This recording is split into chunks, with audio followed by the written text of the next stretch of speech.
Sobat LYS, selamat bertemu kembali di podcast LYS Season 2 episode 21. Nah, kali ini kita masih ngebahas tentang healthy boundaries nih. Tapi judul kali ini adalah Do You Set Boundaries or Berries? Nah, kita udah sama narasumber kita kali ini dengan Kak Nurul Amanah Esos dari Rumah Konseling Aku Temanmu. Hai Kak, apa kabar? Baik, Alhamdulillah. Kak Gea gimana kabarnya? Alhamdulillah baik juga Kak.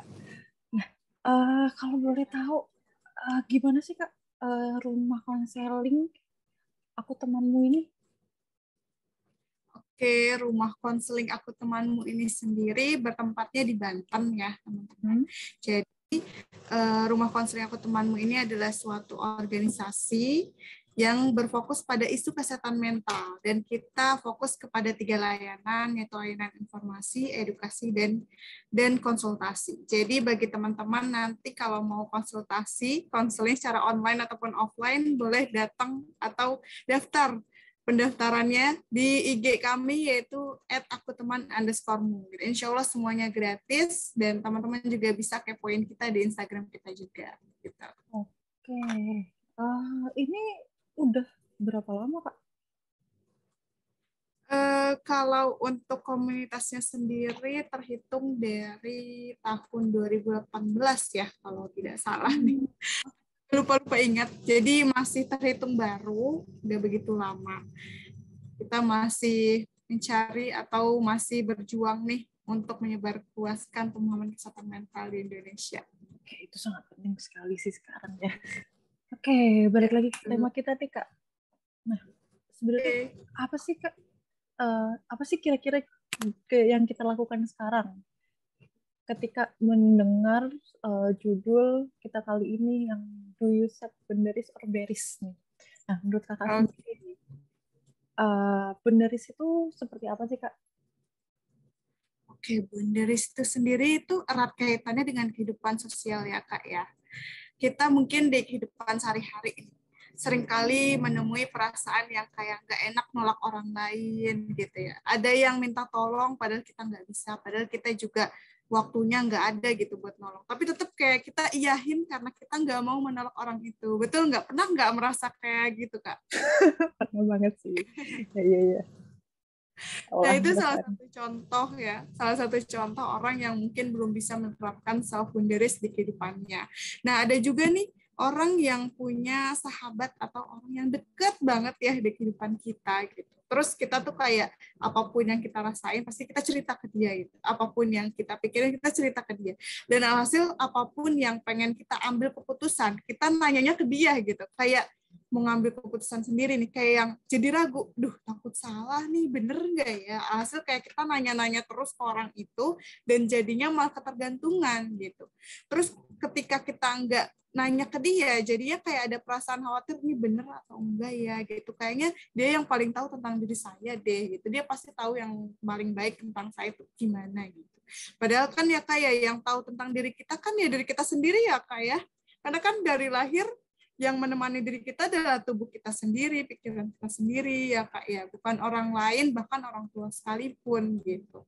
Nah makanya dalam hal ini, agar kita nggak terus-terusan nih diikut campurkan dengan orang lain gitu, nggak terus-terusan ketergantungan dari orang lain, penting yang namanya batasan. Nah ini yang namanya istilah boundaries tadi ya Kak ya, batasan atau ruang antara diri kita dengan orang lain.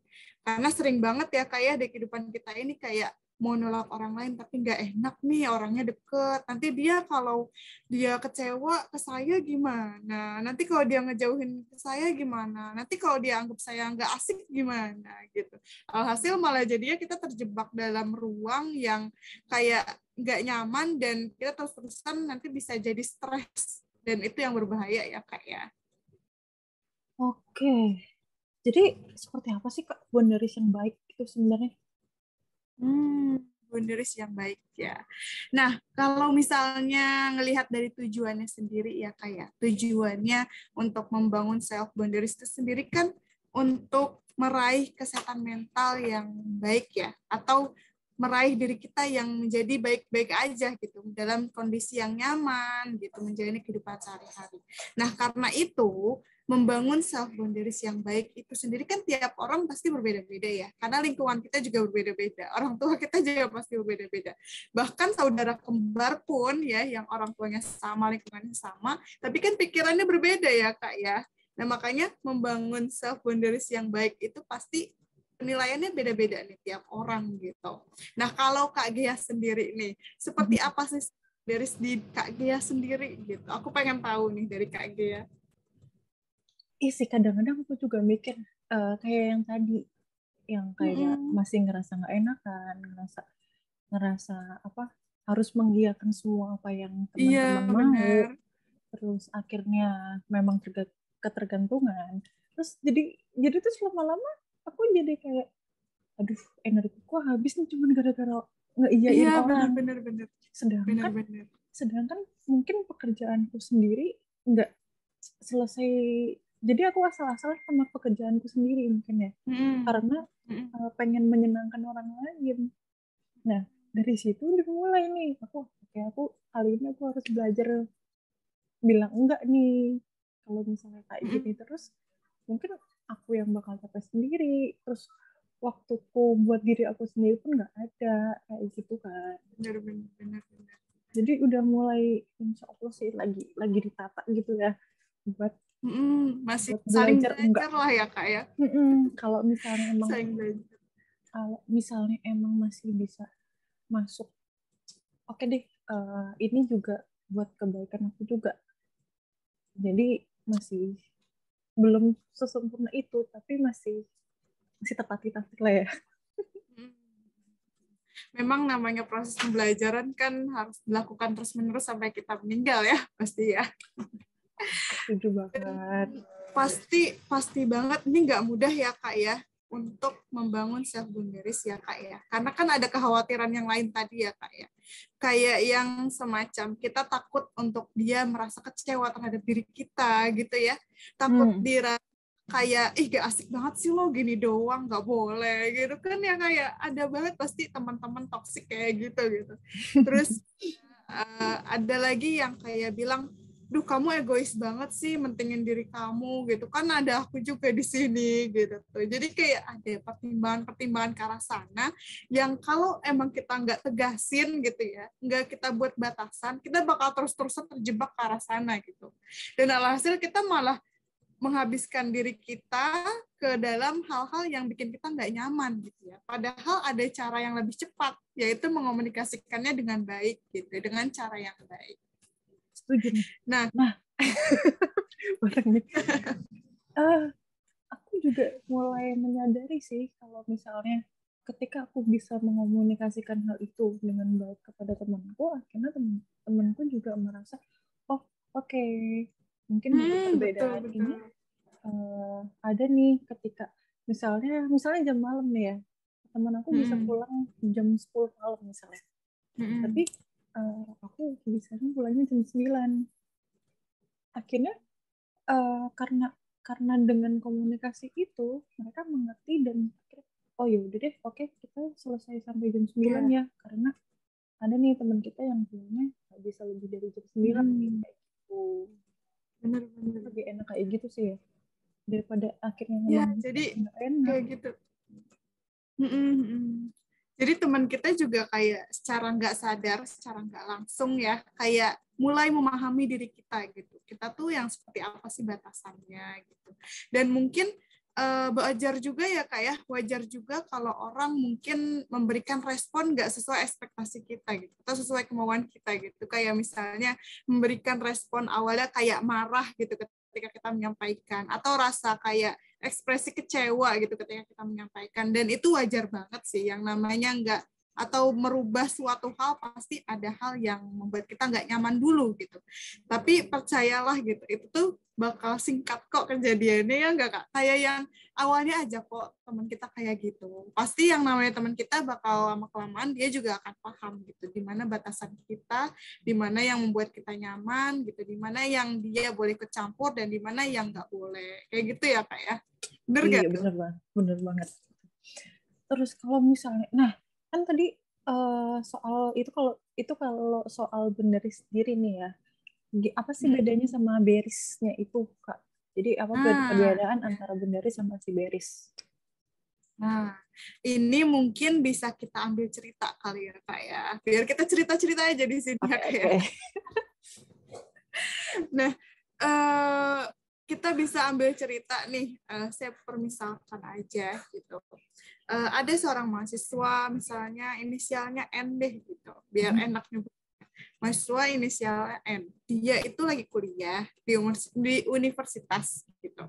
Dan dia ini tipe yang kayak suka kosnya tuh kayak sendiri gitu, karena dia merasa lebih enak kalau mengatur barang-barangnya sendiri di kosan, tidur sendiri kayak gitu tuh. Karena lebih enaknya seperti itu. Tapi suatu ketika ada temannya yang pindah kuliah ke universitas dia dan meminta untuk tinggal bareng di kosan dia.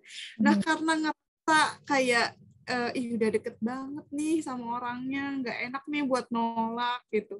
Dan mungkin dia juga nggak bakal ngapa-ngapain kali ya, tapi tetap aja gitu kan, saya nyamannya tinggal sendiri gitu, bukan sama orang lain gitu kan. Tapi karena dia ngerasa nggak enak gitu dan mementingkan rasa nggak enak itu dibanding kenyamanannya, sorry, dia alhasil membolehkan temennya gitu, dan diperbolehkan. Lalu pas dibolehin, lama-lama membuat kita ngeruduk di dalam hati ya, kayak yang gak enak banget sih tinggal sama teman gitu. Alhasil kita malah mengeluarkan emosi-emosi negatif yang kayak seperti kode-kode ke teman kita kalau kita tuh nggak nyaman gitu. Tapi kita nggak mau komunikasikan dengan baik gitu. Kayak misalnya ketika teman kita pulang ke kosan kita, kayak yang langsung raut mukanya itu kayak kesal, bete gitu tuh. Alhasil karena kita nggak mengomunikasikannya dengan baik, itu bakal muncul barrier tadi tuh, muncul penghalang ke teman kita yang berakibat fatalnya adalah bisa memutuskan hubungan ya, Kak ya. Karena teman kita bingung ngelihat kita kayak, kenapa sih dia mukanya bete banget sama kita, pasan saya nggak salah apa-apa gitu tuh. Tapi karena kita nggak mengomunikasikannya dengan baik, hasil teman kita itu malah jadinya salah paham dan memutuskan hubungan dengan kita. Padahal kan kita bisa aja ya mengkomunikasikannya dari awal kalau kita tuh nggak nyamannya ke sini gitu. Aku tuh nggak nyaman kalau tinggal sama orang gitu. Nah, karena ini nih teman-teman, kalau misalnya kita nggak membangun self boundaries di awal, kita bisa memicu itu menjadi barrier kita gitu di ujungnya gitu. Kalau misalnya kita nggak membangun self boundaries, kita bisa memunculkan barrier itu sendiri di kehidupan kita. Yang tadi tuh, kalau misalnya kita nggak tahu nih, nggak bisa memunculkan self boundaries kayak mengomunikasikan dengan baik tadi, bakal muncul hal fatal seperti barrier-nya adalah berupa pemutusan hubungan kayak gitu. Kalau menurut kakak sendiri gimana, Kak? Iya, iya, iya. Berarti uh, karena kitanya yang nggak punya boundaries dari awal, itu bisa bikin gap ya. Lalu, oke, oke. Aku Mm-mm. mah barrier itu seperti gap gitu ya. Yang bahkan Mm-mm. malah bisa merusak hubungan sama orang lain. Itu sih Mm-mm. bahayanya ya Ya kan, kalau betul, gitu. betul, betul. Oke. Ada juga yang kayak gini. Kita mau menerapkan self boundariesnya nih. Kita mau nerapin beneran kita komunikasiin gitu ya. Komunikasiinnya tapi mungkin agak spontan gitu ya, bukan dengan cara-cara yang baik kayak yang aku nggak suka nih kayak gini gitu, aku tuh nggak suka kayak gini gitu, tapi bukan dengan cara yang baik. Terus kita egois dengan diri kita sendiri tanpa mempertimbangkan hal-hal tertentu gitu. Terus ketika teman kita nggak agak kurang adaptif gitu ya dengan diri kita gitu, akan memunculkan kayak, duh aku nggak nyaman nih sama orang ini dengan batasan yang kayak gini nih, karena dia mengomunikasikannya kayak gitu, marah-marah kayak gitu. Ya tahu sih batasannya, tapi bisa nggak komunikasinya dengan baik gitu. Nah itu kan salah satu hal yang alhasil kita pengennya bangun self boundaries, tapi malah jadi barrier gitu, jadi penghalang hubungan kita dengan orang lain gitu, karena kita nggak bisa mengomunikasikannya dengan baik di awal gitu. Ini berputar banget dengan cara komunikasi kita ya, kayak emang masalah komunikasi itu sangat penting banget ya di kehidupan kita gitu. Sangat rumit sih kalau misalnya emang nggak bisa. Dan itu malah bikin serem kesananya sih menurut aku. Oke. Terus kalau misalnya, bentar, gimana sih munculnya biar kita kan tadi karena kita nggak bisa karena ngerasa nggak enak, akhirnya si Bunderis itu nggak bisa terbangun, dan akhirnya kita itu malah tanpa sadar bikin barrier sama orang lain. Nah, gimana sih Kak buat membuat si Bunderis itu biar kita itu nggak ngerasa nggak enak lagi sama orang? Perlu dipahami ya, teman-teman sama Kak Gia gitu, kayak yang emang nggak mudah ya buat membangun self boundaries ini. Tapi kalau bukan diri kita yang memulai, ya kapan lagi dan siapa lagi juga gitu. Nah, karena itu kita perlu pahami nih, kalau diri kita itu nomor satu. Diri kita itu nomor satu dalam memutuskan segala hal. Kalau emang kita nggak nyaman terhadap hal itu, maka kita coba cari deh solusinya gitu. Gimana cara mengomunikasikannya dengan baik.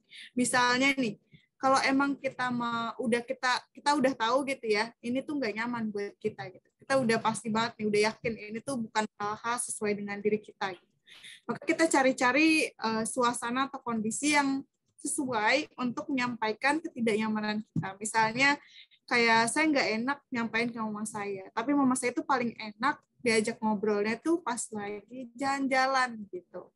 Nah, pas lagi jalan itu coba diajak cerita gitu ya. Lagi cerita itu di tengah-tengah diselipin ngomong kayak yang saya nggak nyaman nih dengan hal ini gitu tuh. Nanti kalau misalnya suasana moodnya orang itu lagi baik juga, dia bakal nerima, oh kamu nggak nyaman ya gitu. Nanti saya nggak bakal kayak gini lagi gitu. Terus yang kedua juga perlu dipahami juga kalau kebahagiaan orang itu bukan tanggung jawab kita ya kayak ya kewajiban kita adalah kebahagiaan kita sendiri gitu, bukan kebahagiaan orang lain gitu.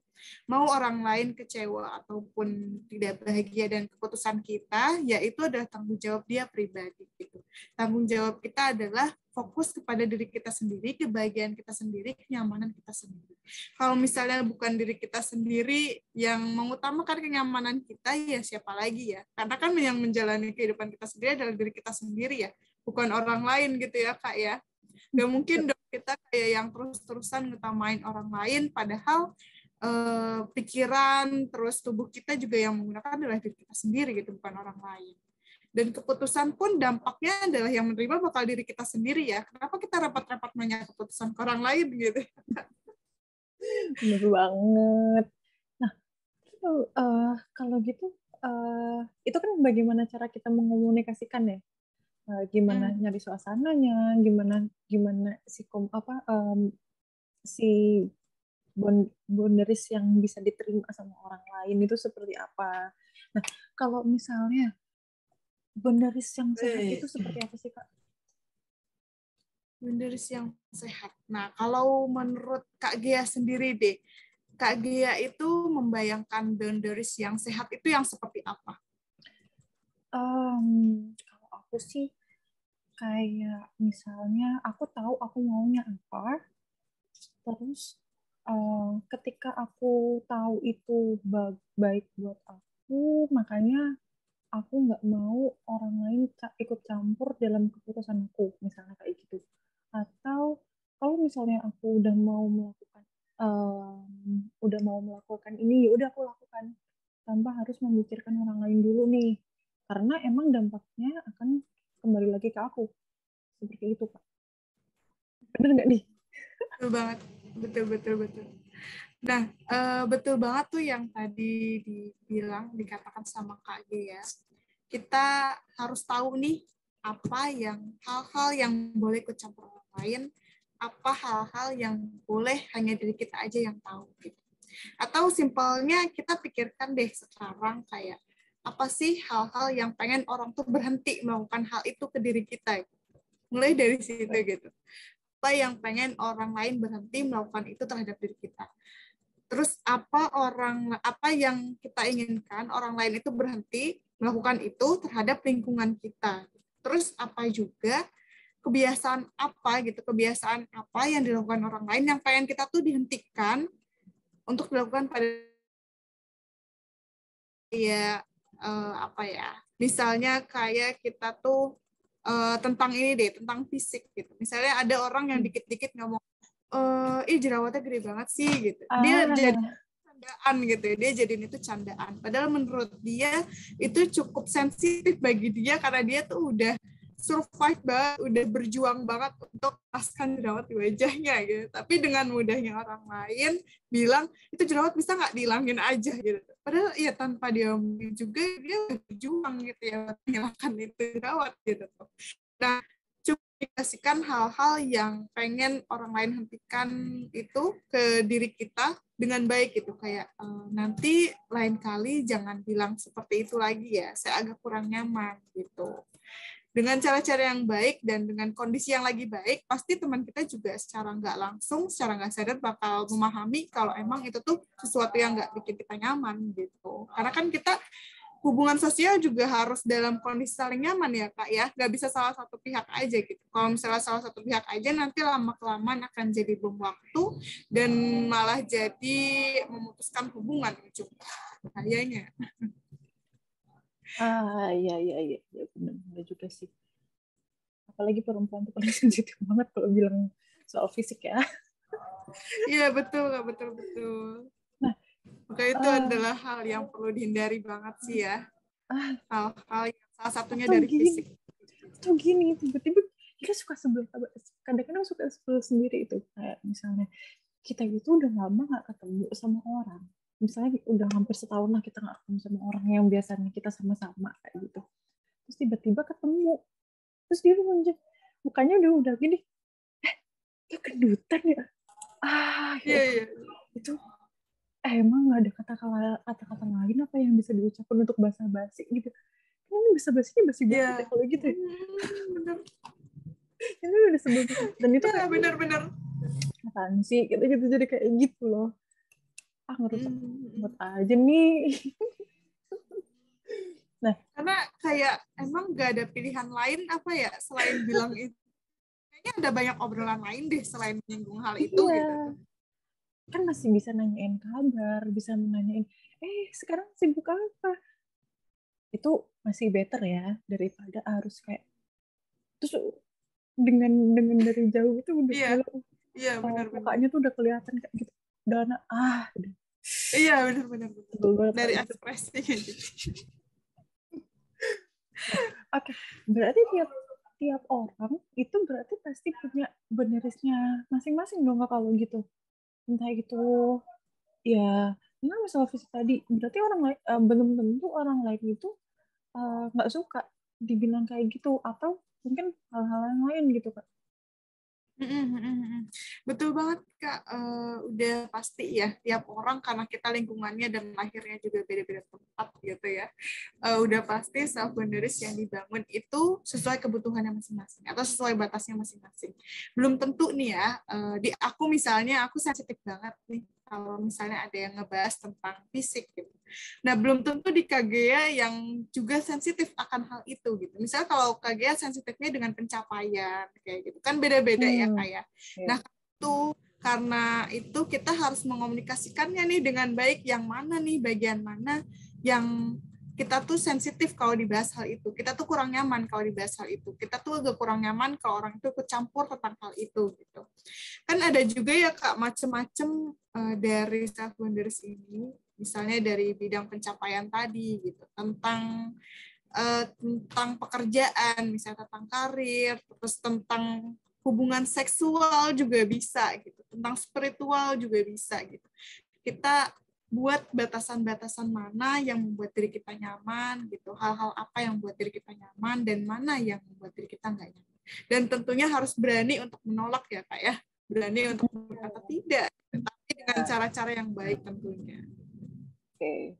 Nah, kalau misalnya itu dalam sisi membangun, kira-kira ada sih nggak sih Kak, ada orang yang benar-benar udah mempunyai boundariesnya secara alami, misalnya kayak gitu Kak? Oke. Kalau ditanya boundary secara alami, ini erat kaitannya dengan pola pengasuhan kita ya. Karena kan kita itu dari kecil gitu ya, bareng sama lingkungan kita di rumah nih, keluarga, orang tua gitu. Ini identik banget dengan pola pengasuhan dari orang tua yang diberikan. Kalau misalnya nih, ada orang yang pola pengasuhannya itu kayak dikekang, ya, apa-apa udah diatur, dikonsep secara utuh, pilihannya ngambil apa aja. Nah, secara nggak langsung itu bakal membentuk karakter si anaknya ini adalah tipe orang yang bakal ketergantungan sama orang tuanya dan nggak pede sama keputusan sendiri gitu. Karena apapun udah dipilihin gitu, apapun udah dipilihin yang paling baik menurut orang tuanya. Bukan dengan cara diberikan pilihan ke anaknya pengennya itu yang mana nih dari banyaknya pilihan yang baik ini gitu. Karena kan yang sebaiknya itu yang seperti itu ya kayak.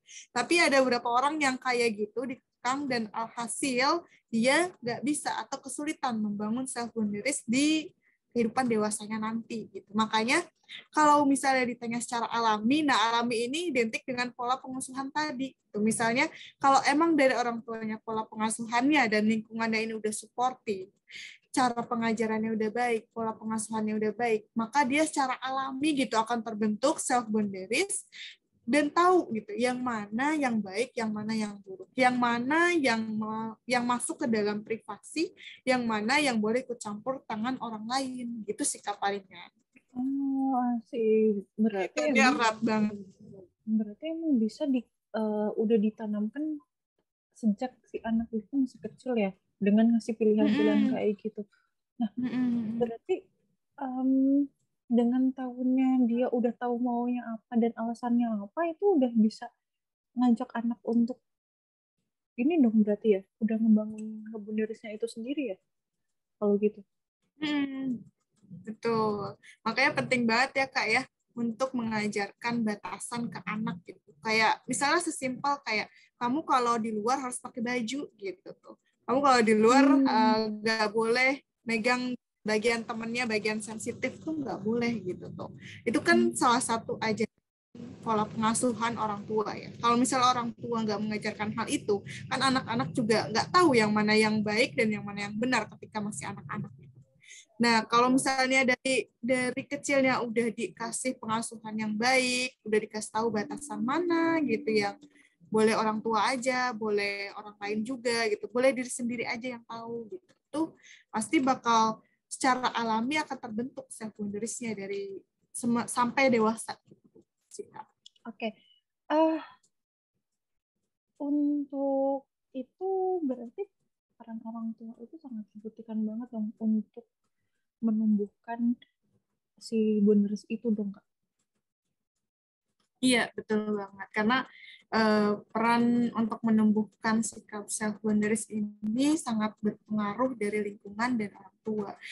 Kan kalau masih anak-anak itu kan kita masih belum tahu ya yang mana yang baik dan yang mana yang benar, yang mana yang baik dan yang mana yang salah maksudnya. Okay. Nah, dalam hal itu peran penting orang tua itu sangat diperlukan gitu. Kayak orang tua harus tahu mengajarkan yang mana yang boleh dilakukan sama anaknya, yang mana yang boleh ikut campur sama orang lain gitu, yang mana yang cukup orang tuanya aja yang tahu gitu. Itu harus diajarkan dari dini gitu. Dan emang orang tua tuh sangat berperan penting akan hal itu gitu. Dan begitupun lingkungan sih sebetulnya ya. Cuma karena saat anak-anak itu berpengaruh pentingnya itu yang sering bareng adalah orang tua. Jadi orang tua adalah peran nomor satu. Gitu. Dan yang kedua adalah lingkungan anak-anak. Entah itu teman-temannya, saudara-saudaranya, itu juga ikut berpengaruh. Gitu. Makanya bersyukur deh kalau misalnya kita berada di tengah teman-teman yang baik, yang pergaulannya baik, itu sangat bersyukur banget sih ya. Menarik nih, Kak. Soal lingkungan. Jadi, kalau misalnya case-nya nih, oke lah si anak ini dari usia 0 sampai dengan usia 3 dia itu sama orang tuanya yang benar-benar sama orang tuanya banget ya. Terus sekarang kan sekolah itu udah dari umur 3 tahun 4 tahun itu udah ada kan. Kayak milenial playground segala macem ya. Nah, kalau misalnya nih si anak ini ternyata dilepas nih di lingkungan yang playgroundnya dia atau semacam itu, yang udah ngebaur sama lingkungannya nih. Terus kan lingkungannya ini belum tentu sama yang diajarkan itu sama seperti apa yang di rumah.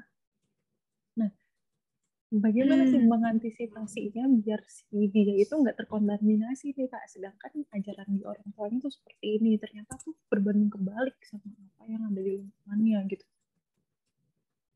Oke, ini menarik banget sih Mbak ya, karena ini banyak dirasakan oleh orang tua di luar sana itu. Kayak orang tua ngajarinnya begini nih gitu tuh, tapi dari atau dari teman-temannya agak beda gitu.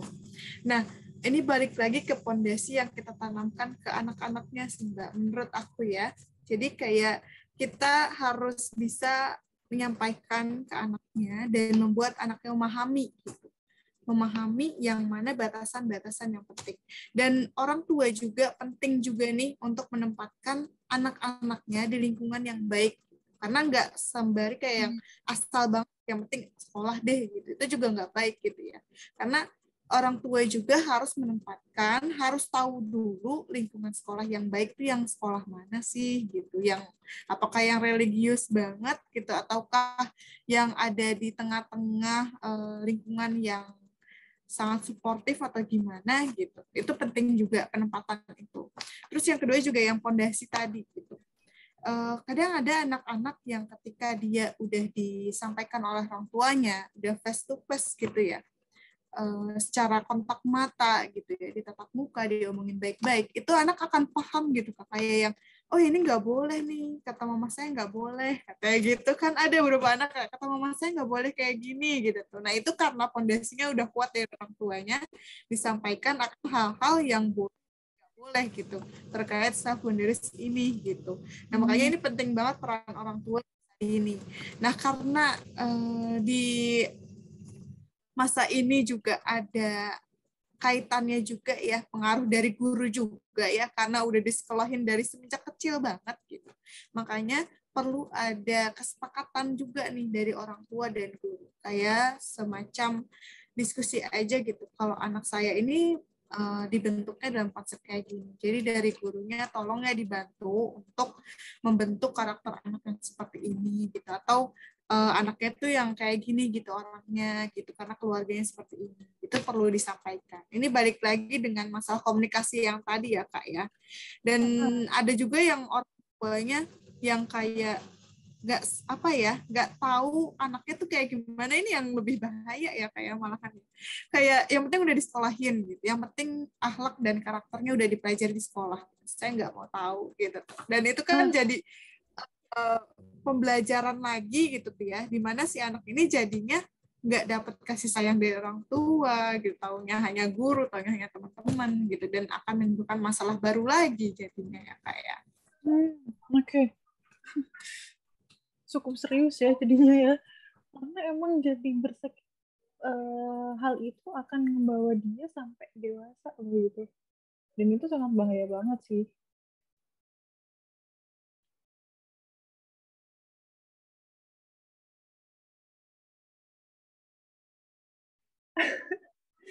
Oke, terus kalau tadi soal ketakutan yang mungkin masih masih menjalani, oke aku masih masih tahap belum belum benar-benar belum benar-benar dalam sudah bisa nge-building si penulis itu misalnya, tapi masih setengah-setengah nih, dan berpikiran kalau misalnya gimana ya kalau misalnya akhirnya aku seperti ini, malah orang-orang yang di sekitar aku tuh malah menjauhi aku. Nah, apa sih yang harus dilakukan sama kita sendiri tuh Kak? Ini adalah salah satu kekhawatiran yang dirasakan banyak orang ya kayak kayak aduh saya takut nih buat nolak, takutnya dia malah menjauh dari saya gitu. Terus saya nggak enak nih buat bilang enggak, takutnya nanti dia malah kecewa lagi sama saya, atau nanti dia malah marah lagi sama saya. Saya kan nggak mau berada dalam kondisi itu, tapi dia malah membiarkan kondisi ketidaknyamanan dia yang bakal berefek lebih fatal dari itu gitu. Nah, perlu dipahami ini, balik lagi teman-teman, kayak semacam gini, kebahagiaan orang lain itu adalah bukan tanggung jawab kita gitu. Dan kita juga harus fokus pada hal-hal yang bisa kita kendalikan dan hal-hal yang nggak bisa kita kendalikan. Hal-hal yang bisa kita kendalikan adalah hal-hal yang membuat diri kita nyaman dan kita mengomunikasikannya dengan baik, dengan cara yang baik, dengan waktu yang mendukung dan kondisi yang mendukung. Itu adalah hal-hal yang bisa kita lakukan. dan hal-hal yang bisa kita lakukan.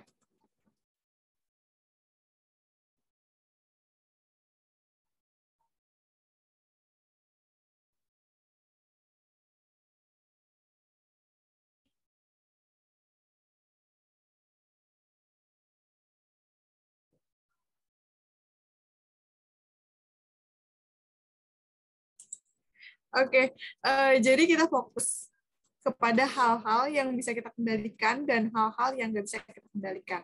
Nah, hal-hal yang bisa kita kendalikan adalah hal-hal berupa kayak gimana cara kita komunikasiin yang nggak membuat kita nyaman, gitu, dengan cara yang baik, dengan situasi yang mendukung dan kondisi yang mendukung.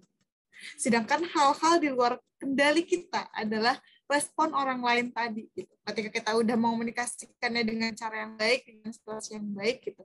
Ternyata orang itu keluar gitu dengan diri kita, ya udah itu adalah hal di luar kendali kita. Dan bukan tanggung jawab kita juga, gitu ya. Bukan tanggung jawab kita juga untuk membuat orang lain terus bahagia dengan keputusan kita. Gitu. Yang penting diri kita merasa nyaman. Terus respon orang lain itu juga biasanya hanya terjadi singkat kok gitu biasanya ya. Jadi biasanya orang memberikan respon kecewa, marah ataupun hal lainnya itu yang agak negatif itu biasanya hanya di awal aja gitu, dan singkat gitu. Nanti lama-kelamaan ketika kita konsisten dan tegas dengan keputusan kita, orang juga akan secara nggak langsung, secara nggak sadar akan menerima gitu ya keputusan kita seperti apa. Dan kalaupun dia nggak nerima, ya nggak apa-apa gitu. Berarti emang dia bukan teman terbaik kita. Gitu. Kita tinggal cari orang-orang yang support dengan diri kita. Ngapain sih kita capek-capek berada di tengah-tengah lingkungan toksik yang nggak nerima diri kita apa adanya gitu. Padahal masih banyak kok. Percayalah masih banyak teman yang mendukung kita apa adanya, yang support sistem kita, yang positif, yang vibes-nya bakal sesuai dengan diri kita gitu. Jadi nggak perlulah capek-capek untuk memikirkan rasa ketidaknyamanan itu gitu ya Kak ya. Pernah nggak sih Kak ngerasa kayak gitu juga? Pernah banget. Jadi pada akhirnya setelah merasa lelah dengan semua diiyain, akhirnya aku mikir kayak gini, ayo udahlah kalau misalnya dia nggak nerima aku yang kayak gini, selagi aku seneng, ya udahlah bodo amat. Berarti emang dia kayak tadi, berarti dia emang bukan teman baik aku sih. Iya. Atau mungkin ada pasangan yang tiba-tiba ninggalin karena kamu bla bla bla ya, kamu nggak bisa gini. Sedangkan kita tuh udah kuat nih sama building ya beneris yang kita bikin. Akhirnya mikir juga, oh ya udah mungkin itu bukan pasangan yang baik buat aku. Mungkin kayak gitu jadinya. Iya betul. Jadi ya udahlah kayak gitu ya. Walaupun emang ngerasa kadang-kadang kok dia gitu ya. Tapi ya udahlah. Lama-lama jadi ngeyaudahin orang itu pergi gitu. Karena ngerasa capek dengan hal-hal yang diprotesin gitu. Oke. Nah, terus kalau misalnya itu berarti kita harus bersikap bodo amat ya kalau misalnya orang itu nggak bisa menghargain boundaries yang kita bikin. Nah, biar gimana sih biar kita bisa mengomunikasikan dengan baik agar orang lain tuh bisa menghargai boundaries kita, terus nggak semena-mena juga ke kita, Kak. Oke. Pertama, ini kita sharing aja ya terkait pengalaman kita gitu, cara mengomunikasikan yang baik. Pertama adalah kita lihat dulu nih situasi dan kondisi yang mendukung gitu. Kita jangan sampai menyampaikan hal-hal yang sensitif tadi gitu ya, tapi di kondisi yang dia lagi marah, lagi ruwet, lagi kesel gitu ya. Nanti alhasil malah jadinya marah-marahnya beralih ke kita gitu, karena nggak sesuai dengan kasih dia gitu. Maka yang pertama carilah kondisi dan situasi yang mendukung gitu. Terus yang kedua, kita juga harus tegasin ke diri kita kalau emang ini tuh benar, emang ini tuh adalah batasan yang harus kita bangun gitu, adalah boundaries yang harus kita bangun gitu. Jangan sampai kita terus-terusan terjebak dalam hal ketidaknyamanan kita. Gitu. Terus yang ketiga adalah kita coba ngomong pelan-pelan, baik-baik, dengan situasi yang mendukung tadi, dengan konsisten, dengan ketegasan di diri kita juga, dengan cara yang baik, pelan-pelan. Kayak misalnya, halo Kak, gitu. Saya agak kurang nyaman nih dengan pembahasan topik ini, gitu. Nanti lain kali jangan bahas tentang topik ini lagi ya Kak ya, gitu. Dengan penuh kelembutan lah ya, karena kan biasanya orang akan luluh ya dengan cara lemah lembut. Beda halnya kayak langsung nyolot, langsung dioncok gitu bahasanya. Kayak, saya tuh gak suka ya diginiin, bisa gak sih lo? Gitu. Kan itu bakal beda ya respon orang lain menerimanya juga. Gitu. Makanya coba dengan cara yang baik. Dan mungkin tiap orang juga ada caranya masing-masing nih buat menghadapi atau mengkomunikasikan suatu hal dengan baik. Misalnya kayak saya sendiri. Saya itu paling agak sulit ya kalau misalnya langsung dikomunikasikan saat itu juga. Gak tahu kenapa, tapi emang kayak gitu. Kayaknya kalau langsung dikomunikasiin, bisa-bisa saya langsung nangis deh. Gitu. Biasanya.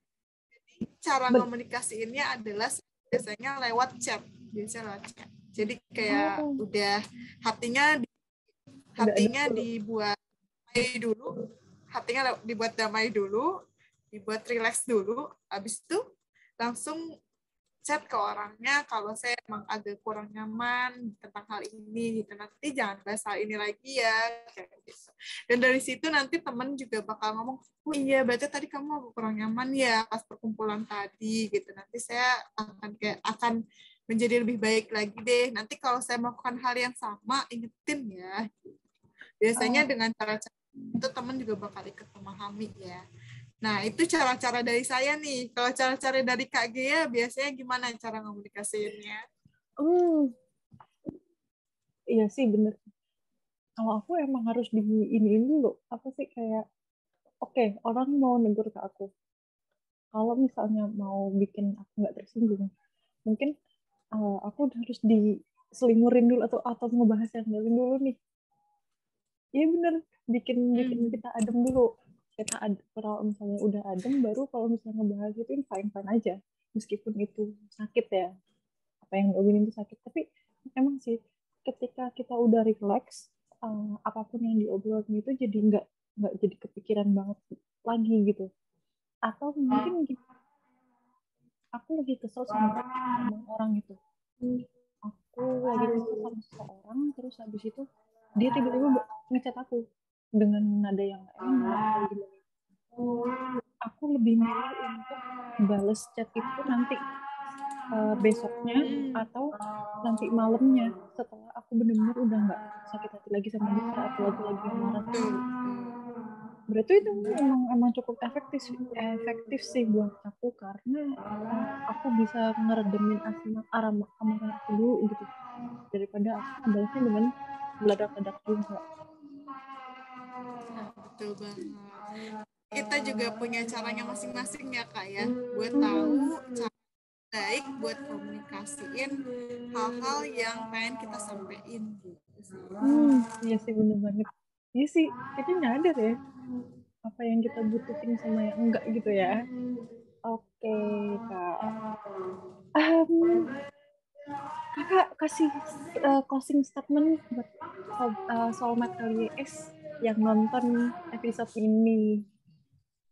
Oke, siap. Nih, jadi teman-teman, jangan biarkan dirimu terjebak dalam ketidaknyamanan. Segera tentukan nilai-nilai kehidupanmu, yang mana yang boleh orang ikut campur, yang mana hanya diri kita saja yang tahu atau kita putuskan.